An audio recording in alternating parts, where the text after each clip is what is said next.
So, here we are at last, the final English walkthrough. If you've enjoyed these walkthroughs and found them to be helpful, go ahead and check out my other sections. And I will also have other sort of, general ACT strategy. I'll have an SAT walkthrough. I happened to just do the ACT first because it was the first one I came to. And I'll talk a little bit about, why study for the test, how to study for the test effectively, why to think about getting tutoring if you want to. I do this in part to provide high quality walkthroughs to people who maybe prefer a video format, because a lot of the books are very good, but they're also very dry. There is at least some sort of fun in seeing somebody on the screen being like, oh, this is what you do. And then the other piece is I do this to get people who want private tutoring. If the videos aren't enough for you, the books aren't enough for you, and you want a little bit more guidance and advice on where exactly to go, what exactly to look at, you can definitely write me at savvystandardize@gmail.com. I always have the little roll at the end of the video, but it's worth a look. Okay, last section. Mary Jones, Through the Spirit of Her Cause.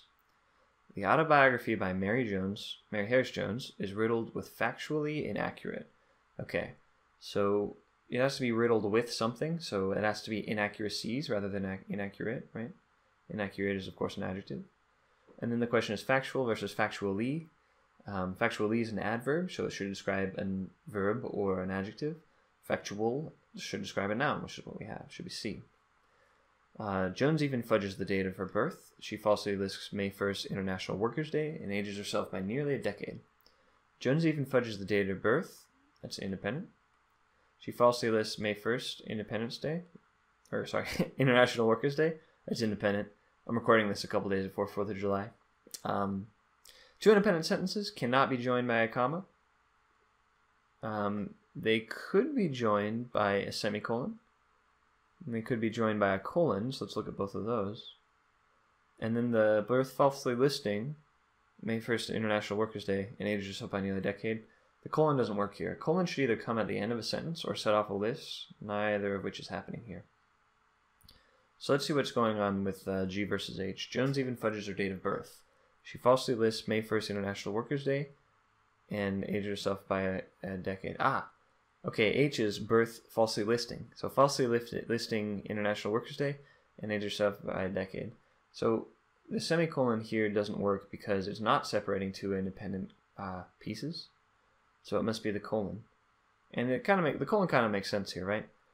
She fudges the date of her birth. How exactly does she do it? And that's what a colon does. It basically describes how something is done. You go ahead and set it up. Well, this is how she does it. She falsely lists International Workers' Day. These untruths, whether deliberate exaggerations or slips of the memory, ultimately matters very little, for the autobiography isn't about the life of Mary Harris Jones. Okay, these untruths, this is a setup called an appositive, where you have this phrase in between these two dashes here. So these untruths, if you have an appositive like this, it can be between two dashes, two parentheses, a set of parentheses, right, like this, or between two commas. You can remove that from the sentence without changing the essential structure. So it can really help you map what type of sentences you have. These untruths ultimately matters very little. So the matter here must be referring to untruths, right? Those are the subject and verb of that sentence. Untruths is plural, must be matter plural. Matter very little, for the autobiography isn't about the life of Mary Harris Jones. So I know that it can't be period 4, because for the autobiography isn't about the life of Mary Harris Jones is not a complete sentence. For the same reason, the semicolon will not work. Semicolons are used to separate complete sentences. So these untruths ultimately matter very little, comma, the autobiography. That would be joining an independent sentence with a comma, right? If you remove the 4, then it becomes the autobiography isn't about the life of Mary Harris Jones. That is an independent sentence, so the comma doesn't work. It must be F in this case. Jones became famous for her work. Okay, presumably we're going to have to change that. Given that all choices are true, which one provides the best transition into the rest of the essay? Okay, so we started talking about basic biographical data and kind of early life.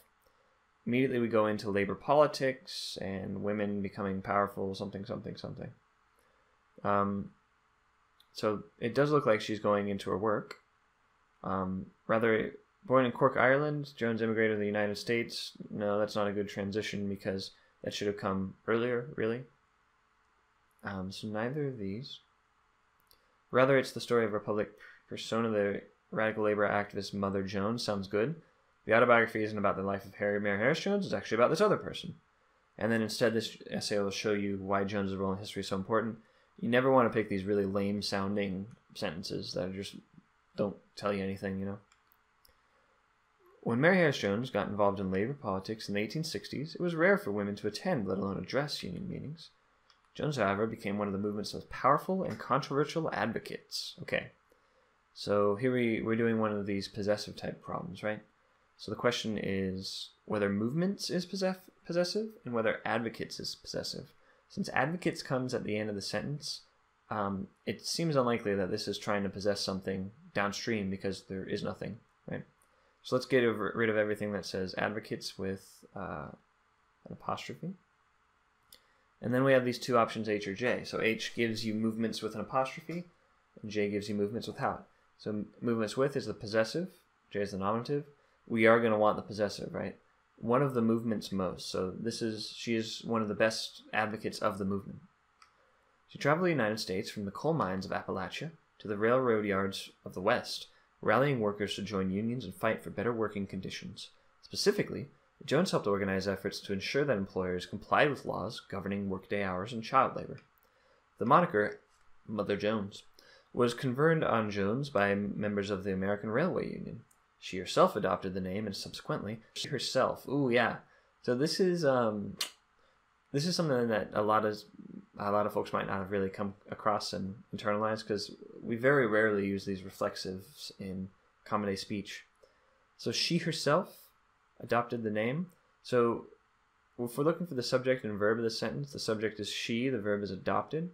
So again, the she adopted, you generally will want either no punctuation or a comma sandwich. So let's get it down to those two options, right? We don't want just one comma, we would want two. So it's either she herself adopted the name or she herself adopted the name, right? This is just something that you kind of have to know for these reflexives. You don't need any punctuation. You know, I myself don't need to write any punctuation. And, you know, kind of the way you say that, you know, she herself doesn't think so. It does imply that there are no commas around it, rather than saying she herself even doesn't consider it. It's just something to kind of memorize, honestly. By 1900, the white-haired, calico-frocked figure was no longer known as Mary Harris Jones. The media, union leaders and workers, and even U.S. presidents referred to her as Mother Jones. Okay, I know I skipped this 68 here, but I wanted to see the context, right? So, basically, persona, and then later on, she's totally embraced that persona. So at this point, the writer is considering adding the following true statement. To meet their expectations, Jones crafted her speech, dress, and mannerisms based on cultural notions of motherhood. Okay, a public persona, making up motherhood, and then her audiences came to expect Mother Jones. Okay, so this is a plausible thing to put here. But yes, because it highlights the contrast between Jones's personal style and her audiences, it does not talk about the audience's personal style. Yes, because it adds details about what types of changes Jones made to create her public persona. Sounds good. No, because it detracts from the focus of the paragraph by introducing unrelated details. This is related to her public persona, so I don't think it's unrelated. No, because it doesn't indicate the effect Jones's public persona had on audiences. Although that's true, I don't think it's relevant, right? Like, that doesn't need to do that. So it should be G here. By 1900, the white, right? No longer known as Mary Harris Jones. In fact, the media, okay. So let's see how this breaks down, because we have a couple of different transitional options. So the white-haired calico-frocked figure was no longer known as Mary Harris Jones, independent. The media, union leaders and workers, and even U.S. presidents referred to her as Mother Jones, independent. So we should not have this comma here. We could use the semicolon. We do need punctuation, so the in fact doesn't work. And then looking at B, right? So comma, in fact, comma. So the in fact comma definitely needs to be here. but we still need a semicolon to separate the two independent sentences. So this was a semicolon, in fact. This would be totally fine. But we do not have a semicolon there. It must be D, just Jones with the semicolon. Embracing the very role used to confine women to the domestic sphere, Jones subversively redefined the boundaries of home and family. My dress is like my shoes, she says. It travels with me wherever I go. I know you guys are here to see the old woman impersonation voices.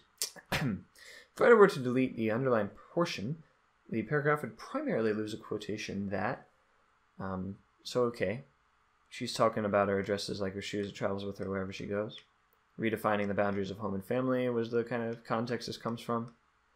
Questions the distinction between Mary Harris Jones and her public persona. No, this does not question the distinction, it's just quoting her. Reinforces the essay's characterization of Mother Jones as a happy-go-lucky vagabond. The essay does not characterize her as a happy-go-lucky vagabond, but rather as a powerful union leader. Reiterates the point that Jones enjoyed the travel opportunities her work provided. I don't think I saw that claim anywhere, actually. Provides support for the claim that Jones redefined the boundaries of home. That's the one. Especially in the context of the previous sentence where it says that, she redefines the boundaries of home and family. I mean, it's kind of a gimme there. She was the matriarch who staunchly protect workers. In the preceding sentence, the writer is considering replacing workers with her family of workers. Should the writer make this revision? So you might think yes, you might think no. I mean, it's plausible because it's talking about mother, matriarch. So let's see what the justifications are. It completes the metaphor, comparing Jones to the head of the family. Seems good, because it makes clear that what Jones cared most about workers who were family relatives. No, this misinterprets the mother, like the metaphorical motherhood to literal motherhood. No, because it unnecessarily repeats information established earlier in the essay. It does not do that.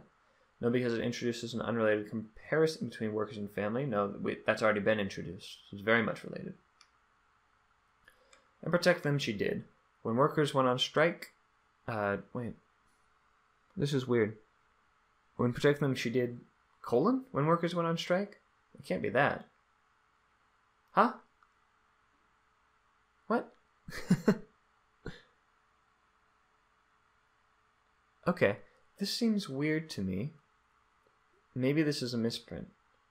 Okay, let's just go with this for now. Let's pretend that this when might be not capitalized here. So that is a colon, huh? All these have colons. Okay, so it can't be the colon that's the problem. I'm looking for one that has a period and seeing if they're just messing with me. So, okay, so she protected workers. Protections to name a few included. She defined protection as, she did this by. And protect them she did. Well, this is kind of tricky, huh? So this is setting off an extended list of the ways in which Jones protected them. When workers went on strike, Jones secured food donations and temporary living arrangements. When companies prevented the formation of unions, she fought for their workers' right to to organize. Instead of these tireless efforts on their behalf, workers trusted Mother Jones and by extension the labor unions she represented. Okay. So protections to name a few included is not so good because it says where companies prevented the formation of unions. It just gets a little bit blurred here. She defined protection as. No, because this isn't her definition of protection. This is just what she's doing. She did this by would be good if we had an extended list that weren't several sentences. She did this by securing food donations, temporary living arrangements, fighting for the workers' rights to organize, that sort of thing. That's just not the structure we have. And protect them she did is the best thing, right? That just makes the statement, and then you can go on and give all these examples. So let's see. So she does all this stuff to help them. Instead of these tireless efforts on their behalf, workers trusted Mother Jones, and by extension the labor union she represented. Let's do there first.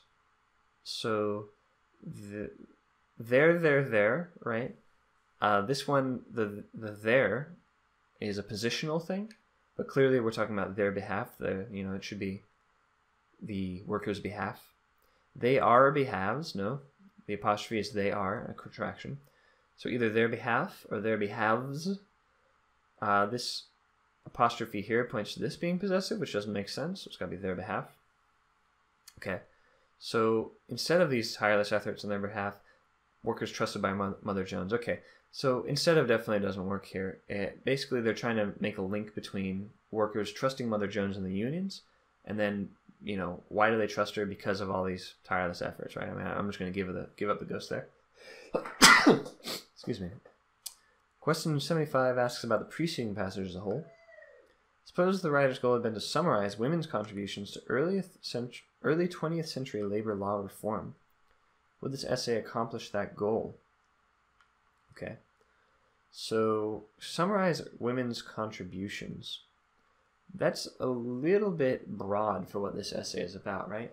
The essay really focuses on just Mother Jones and her contribution, rather than women in general. So, I think that it does not do a good job. No, because it focuses more specifically on labor law reform. That's not right. No, because it focuses specifically on one figure in the labor movement is going to be the one that we pick. The other ones, it does show that Mother Jones is a well-known and respected labor agitator, but in doing that, it does not accomplish the goal of summarizing all women's contributions to labor law reform. And again, same thing with B. It does introduce a prominent figure in labor history, but it does not summarize women's contributions. So this is what's going on here, right?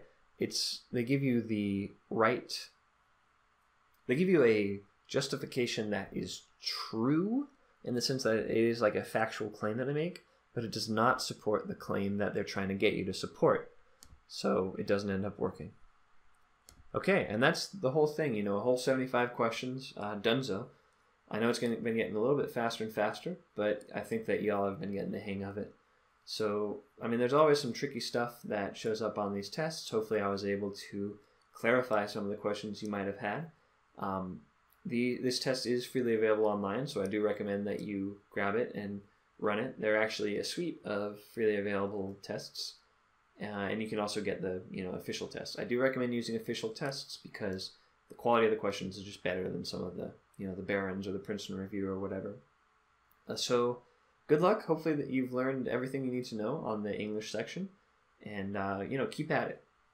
Chase that 36 and stay savvy.